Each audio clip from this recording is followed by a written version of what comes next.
उड़ी बाबा, उड़ी बाबा। हाँ तो दोस्तों भाई लोग नमस्कार। अभी की बड़ी अपडेट है कि आप लोग बता दें कि finally hit machine trending star के साइलाल यादव का 2025 का बवाल एल्बम गाना के धांसू गाना फाइनली पोस्टर आ गया है।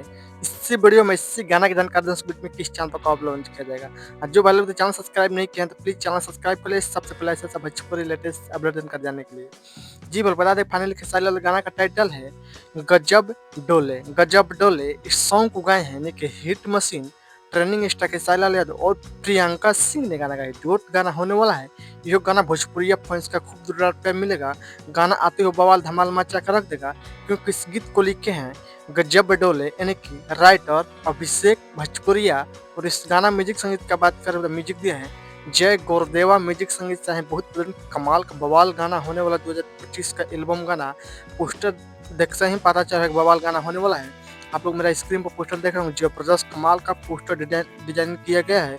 और बता दें कि इस वीडियो डायरेक्टर है पवन पाल, वीडियो क्वालिटी डायरेक्टर है जबरदस्त। और बता दें कि इस गाना का फाइनली हो सकता है काल हो सकता है टीजर आने वाला है। टी सीरीज भोजपुरी हमारे यूट्यूब चैनल पर टीजर आने वाला कल सुबह किसी टाइम पर टीजर लॉन्च किया जाएगा और परसों दिन आपसे फुल लॉन्च किया जाएगा टी सीरीज भोजपुरी हमारे यूट्यूब सुबह किसी टाइम पर। और इस वीडियो में देखने को मिलेगा गजब डोले यानी कि hit machine trending star Khesari Yadav और सोनिया पांडे सारे वीडियो में देखने को मिलेगा। जबरदस्त कमाल का धांसू गाना होने वाला है। एक तो जबरदस्त है और खेसारी यादव जानते हैं कि एक्टिंग कैसे करते हैं। जबरदस्त जो गाना भोजपुरी खूब दुरार पे मिलेगा। ऐसे तो खेसारी यादव एक से एक बड़ा गाना ले आ रहे हैं, खूब दुरार पे देते हैं। ये गाना खूब दुरार पे दीजिए।